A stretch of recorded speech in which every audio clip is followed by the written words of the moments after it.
Inversión inmobiliaria e hipotecas inversas. Prepárese, porque es hora de aumentar las apuestas con las hipotecas inversas de bienes raíces, haciendo referencia a Investopedia, un lugar al que puede acudir para investigar más a fondo con términos y definiciones relacionados con la inversión. Por lo tanto, la hipoteca inversa a un propietario que tiene 62 años o más, y tiene una cantidad significativa de capital en la casa. El valor neto de la vivienda puede pedir prestado contra el valor de su casa y recibir fondos como una suma global, un pago mensual fijo o una línea de crédito. Entonces, la idea general es que, si estás en un punto de jubilación, a menudo, las personas tienen gran parte del valor de su cartera de activos, su valor, su inversión en la casa, a menudo teniendo una cantidad significativa de capital en la casa en ese momento, lo que significa que tienen un valor en la casa más alto que el monto del préstamo contra la casa, y, por lo tanto, una cantidad significativa de capital. Sin embargo, por supuesto, el hogar no es una cosa muy líquida. Realmente no puedes gastar el capital de la casa muy fácilmente para pagar tus costos actuales, especialmente en el momento de la jubilación, si no tienes otro tipo de fuentes de ingresos en ese momento.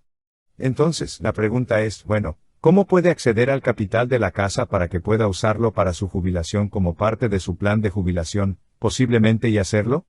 Entonces, para hacer que sea un tipo de componente líquido, esa es la idea de la hipoteca inversa. Ahora bien, se podría estructurar la hipoteca inversa básicamente de diferentes maneras.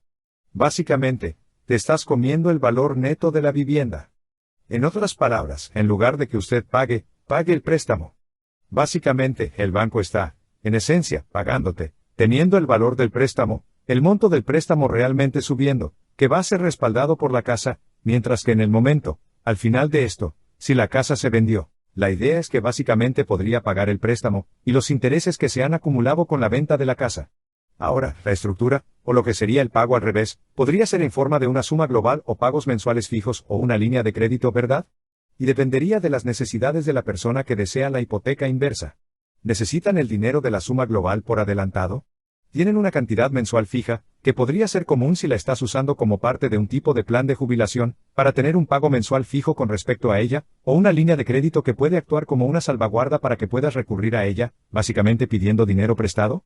En esencia, que usted sabe, contra el hogar según sea necesario, para salvaguardar en el caso de que tenga una necesidad de flujo de efectivo en algún momento. Por lo tanto, es posible que una hipoteca inversa no requiera que el propietario realice ningún pago del préstamo. Así que, de nuevo, todavía hay un préstamo contra la casa. En lugar de hacer los pagos del préstamo, entonces ya sabes, posiblemente te pague el banco, lo que aumentaría el monto del préstamo, y luego, por supuesto, para hacer intereses, generalmente cargos, también pensarías en eso. Entonces, en cambio, el saldo total del préstamo vence y es pagadero cuando el prestatario fallece. Así que la idea de estar aquí muere, se muda permanentemente o vende la casa. Entonces, uno de estos puntos importantes en el futuro, posiblemente en la muerte, ¿verdad? Porque lo estás pensando en términos de un plan de jubilación que se sumerge en el capital como parte del plan de jubilación. En el momento de la muerte, entonces el préstamo ha ido aumentando, pero con suerte el préstamo no ha aumentado más que el valor de la casa, y por lo tanto se podría vender la casa en ese momento, pagando, luego el préstamo que se ha acumulado, y así sucesivamente. Y así sería como lo resolverías. Por lo tanto, las regulaciones federales requieren que los prestamistas estructuren la transacción de manera que el monto del préstamo no exceda el valor de la vivienda, y el prestatario o el patrimonio del prestatario no serán responsables de pagar. La diferencia en el saldo del préstamo no es mayor que el valor de la vivienda. Por lo tanto, hay una regulación que dice, por supuesto, que básicamente no se puede hacer un préstamo, mientras que en el momento de la muerte, se piensa que el valor del préstamo va a ser mayor que el valor de la casa. Y, obviamente, la propia institución, uno pensaría que no tendría un incentivo para hacer eso también, porque la idea es que quieren salvaguardarse a sí mismos. Por lo tanto, se podría pensar que el préstamo subirá a un valor que estará por debajo de lo que es el valor esperado de la vivienda. Por lo tanto, en el momento de la muerte, podría vender la casa, si eso es lo que está decidido a hacer para pagar el saldo del préstamo. En ese momento, si el préstamo hubiera sido más alto, el préstamo ahora es más alto que el valor de la casa, entonces habría un problema cuando venda el derecho de la casa y eso podría dejar al patrimonio un problema en ese momento. Así que esa sería la idea general. Obviamente, no es perfecto averiguarlo, porque los precios de las viviendas pueden subir de valor, pueden bajar de valor con el tiempo, por lo que la valoración será una especie de estimación. Entonces, una forma en que esto podría suceder es a través de una caída en el precio del mercado de viviendas. $. Ahora, obviamente, Si configuras esto y luego el mercado simplemente cae en términos del valor de la vivienda, entonces esa es una situación en la que, ya sabes, podrías terminar en un escenario en el que el saldo del préstamo esté por encima de lo que podría ser el precio real de la vivienda. Con suerte, al ser los bienes raíces bastante estables, los valores de las viviendas continuarán, ya sabes, subiendo y luego eso funcionaría por sí solo, así que otra forma es que el prestatario viva mucho tiempo. Entonces, obviamente, si el prestatario, ya sabes, si usas el valor neto de la casa y tienes pagos estandarizados que están saliendo, estás usando un cálculo actuarial para ver cuáles serían esos pagos estandarizados. Si luego tienes a alguien que vive mucho más de lo que se esperaba que viviera, entonces los pagos que está recibiendo podrían resultar en que el saldo del préstamo aumente más de lo que habrías esperado en el momento de la muerte. Por lo tanto, las hipotecas inversas continuaron, pueden proporcionar el efectivo que tanto necesitan las personas mayores cuyo patrimonio neto está vinculado principalmente al valor de su casa. A menudo, el patrimonio neto de muchas personas, especialmente en ciertas áreas del país, dependiendo del valor del costo de la casa, gran parte del dinero está vinculado a la casa. El problema es que el hogar no es una cosa muy líquida. No puedes gastar el dinero con demasiada facilidad, aunque hayas acumulado todo este capital dentro de él. Y así, una forma de entrar en esa equidad sería establecer algo así como una hipoteca inversa. Sin embargo, estos préstamos pueden ser costosos y complejos, por lo que, como hablamos, podría haber una especie de cálculos actuariales. ¿Cuánto se va a sacar?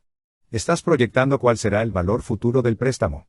Y luego tienes que estar pensando, ya sabes, cuánto se va a pagar, cómo va a ser el aumento de los préstamos en el interés que se va a calcular en él, y simplemente los costos de configurarlo también pueden ser un tipo de componente costoso.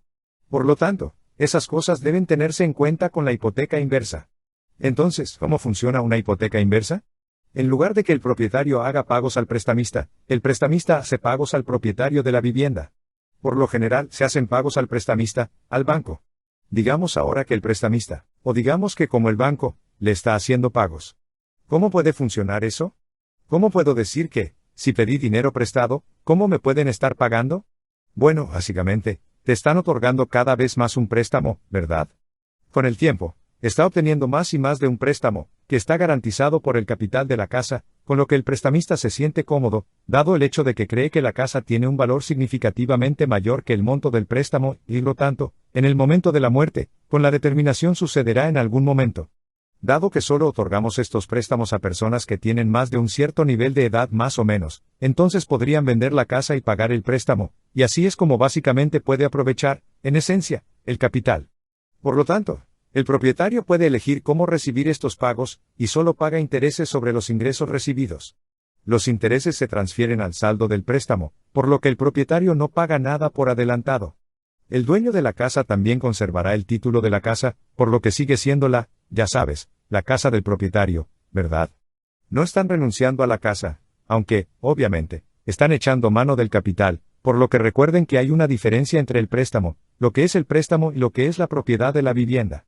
Sin embargo, obviamente, en algún momento, en el momento de la muerte, entonces hay que tomar la decisión, ¿necesitamos vender la casa para pagar el préstamo que va a estar relacionado con ella?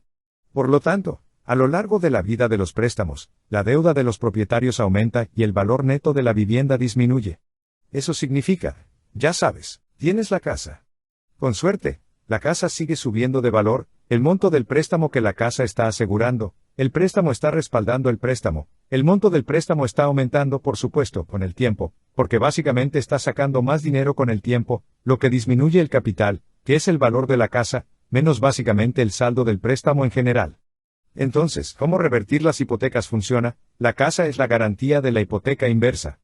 Así que, claramente, el mismo tipo de estructura, aquí tienes la hipoteca inversa. Estás sacando dinero en lugar de pagar los préstamos que ha aumentado en el préstamo, la casa representa la garantía para respaldar el préstamo que se está tomando, que se espera que cubra el préstamo, posiblemente en el momento de la muerte o alguna otra circunstancia en el futuro. Entonces, cuando el propietario se muda o muere, las ganancias de la venta de la casa van al prestamista para pagar la hipoteca inversa, el capital, los intereses, el seguro hipotecario y las tarifas, por lo que todo debe pagarse. Esa va a ser la idea básicamente en el momento de la muerte. Ahora, obviamente podría haber una elección en el momento de la muerte. Podrías decir que podrían hacer que los herederos dijeran que quieren pagar el préstamo de alguna otra manera, lo que claramente será más difícil, porque en el momento de la muerte, el préstamo será más alto. En En ese momento, solo para que tenga este préstamo significativo y ellos y usted podrían verse obligados en ese momento si usted era inherente a si no tenía el dinero para pagar el préstamo, tendría que vender la casa. Por lo general, es más probable que la casa tenga que venderse para pagar el préstamo en ese momento. Por lo tanto, cualquier producto de la venta que pase lo que se pidió prestado va a la casa, al propietario o al patrimonio del prestatario. Así que vendes la casa, hagas básicamente el préstamo, sea cual sea el saldo del préstamo, y si hay algún producto adicional, iría al propietario, si el propietario todavía estuviera vivo, o ya sabes, al patrimonio en ese momento. Por lo tanto, los ingresos de las hipotecas inversas no están sujetos a impuestos. Así que podrías decir, está bien, bueno, si estoy recibiendo dinero periódicamente durante todo el tiempo, podrías decir, bueno, ¿eso es ingresos o no? Entonces, cuando decimos imponible, ¿de qué tipo de impuesto estamos hablando? Generalmente estamos hablando de un impuesto sobre la renta.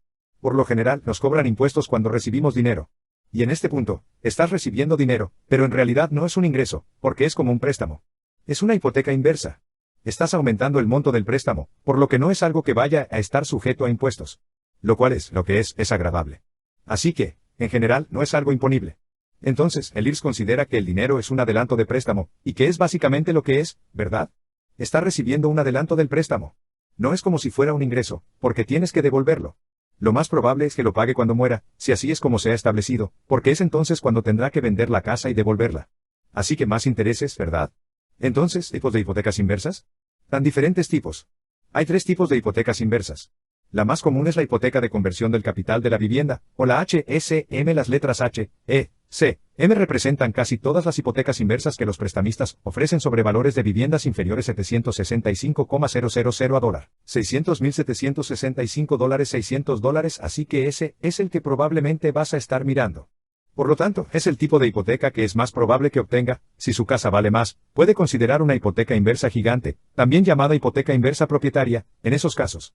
Entonces, en general, estamos viendo la H, E, C, M. Entonces, cuando obtiene una hipoteca inversa, generalmente puede optar por recibir los ingresos de una de 6 maneras. Así que vas a decir, muy bien, al entrar en la hipoteca inversa, ¿cómo quiero obtener las ganancias de ella? Y ustedes podrían elegir, ustedes saben, ¿cómo podría ser eso? Es posible que recibas una suma global por adelantado. Así que podrías decir, quiero el dinero ahora para una cosa en particular que estoy haciendo, o posiblemente quiero hacer mis propias inversiones con él, o algo así. Es posible que tenga pagos mensuales iguales, lo que podría ser útil si lo está pensando como una especie de situación de jubilación, y me gustaría recibir mis pagos mensuales a lo largo del tiempo, pagos a plazo. Y hablaremos más sobre algunas de estas categorías en un segundo aquí. Por lo tanto, los pagos a plazo, la línea de crédito, son iguales. Pagos mensuales más una línea de crédito. Pagos a plazo más una línea de crédito. Así que echemos un vistazo a esas opciones con más detalle. Ahora, obviamente la suma global sería, obtienes todas las ganancias a la vez cuando se cierra tu préstamo. Así que obtienes las ganancias. Entonces, esta es generalmente la única opción que viene con una tasa de interés fija. Los otros 5 generalmente tienen tasas de interés ajustables. Así que, una vez más, esta es la única opción que viene con una tasa de interés fija. Los otros 5 generalmente tienen tasas de interés ajustables, y eso tendría sentido, porque la suma global que obtienes el dinero en ese momento en los otros. Sabes que estás recibiendo dinero a medida que pasa el tiempo, y las tasas de interés fluctuarán con el tiempo, y luego los pagos mensuales iguales. Así que este es el momento en el que dices, está bien, voy a tratar de obtener los pagos por igual durante un cierto periodo de tiempo, ya sabes, pagos mensuales iguales en el futuro y durante todo el tiempo. Mientras al menos un prestatario viva en la casa como residencia principal, el prestamista hace pagos constantes al prestatario. Ahora tenga en cuenta que esto requiere estimaciones del lado del prestamista, porque no sabemos exactamente cuánto tiempo vivirá el prestatario, ¿verdad? Así que estás haciendo actuarial, que es como tratar de decidir que sabes cuánto tiempo va a vivir alguien, cálculos que podrían agregar un nivel de complejidad y riesgo al lado del prestamista. Esto también se conoce como un plan de 10 años. Luego tenemos los pagos a plazo. El prestamista le da al prestatario pagos mensuales iguales durante un periodo determinado, como 10 años. Por lo tanto, este nivel tan bajo puede reducir el riesgo para el prestamista, porque ahora están diciendo, mira, no depende de cuánto tiempo vivas. Vamos a suponer, posiblemente que intentes calcular cuánto tiempo vas a vivir, y decir, ya sabes, quiero pagos en un plazo determinado, lo que hace que sea más fácil saber exactamente qué va a funcionar. Porque no importa lo que te pase, ya sea que vivas o mueras o lo que sea, el término es el término lo que es el término, ¿verdad? Así que puedes ver los pros y los contras de tener un plazo en lugar de tener, ya sabes, Básicamente los pagos continúan, hasta el punto de la muerte, y se puede ver cuáles son los riesgos que conlleva. Porque, obviamente, si vives más allá del plazo de, digamos, 10 años o algo así, y dependes de esos pagos, eso es un problema. Por lo tanto, la línea de crédito para que el dinero esté disponible para que el propietario lo pida prestado según sea necesario. El propietario solo paga intereses sobre la cantidad realmente prestada de la línea de crédito. Ahora, esa podría ser una situación en la que estés diciendo, oye, mira, ya sabes, tengo todo este dinero en la casa. Ese es mi principio, y no tengo muchos otros recursos de los que viva. Pero tal vez no necesite muchas otras cosas en este momento, pero me gustaría sumergirme en el capital si lo necesitara, si necesito sumergirme en el capital. No quiero que sea demasiado difícil para mí hacerlo. Me gustaría tener la línea de crédito disponible. Así que la línea de crédito te permite echar mano de ella, de forma similar, posiblemente a una tarjeta de crédito, pero al tenerla respaldada por la casa, lo que posiblemente te permite echar mano de ella, ya sabes, un poco más fácilmente, y que el prestamista se sienta más seguro al respecto. Por lo tanto, pagos mensuales iguales más una línea de crédito. Por lo tanto, podría tener una combinación de estos elementos. El prestamista proporciona pagos mensuales constantes durante el tiempo que al menos un prestatario ocupe la casa como residencia principal. Así que tenemos ese escenario, el mismo escenario, en el que decimos que no sabemos cuánto tiempo va a vivir alguien, simplemente vamos a dar pagos hasta que lo sepas, siempre y cuando alguien esté allí, lo que significa, de nuevo, que estás haciendo cálculos actuariales y si el prestatario necesita más dinero, en cualquier momento, puede acceder a la línea de crédito. Así que uno pensaría que sería más, ya sabes, de nuevo, más riesgo para el prestamista, porque ahora tienes estas diferentes opciones en las que van a tener que figurar, en estas diferentes incógnitas, la esperanza de vida, y la otra opción de poder recurrir a la línea de crédito según sea necesario también, y luego tienes los pagos a plazo más la línea de crédito haciendo esta combinación. Una vez más, el prestamista le da al prestatario pagos mensuales iguales durante un periodo determinado, como 10 años. Así que ahora no lo dices hasta que alguien muera. No tienes el tipo de cálculo actuarial, pero es por un periodo de tiempo determinado, y si el prestatario necesita más dinero durante o después de ese plazo, puede acceder a la línea de crédito. Entonces, les das la posibilidad de acceder a la línea de crédito desde ese punto. Así que,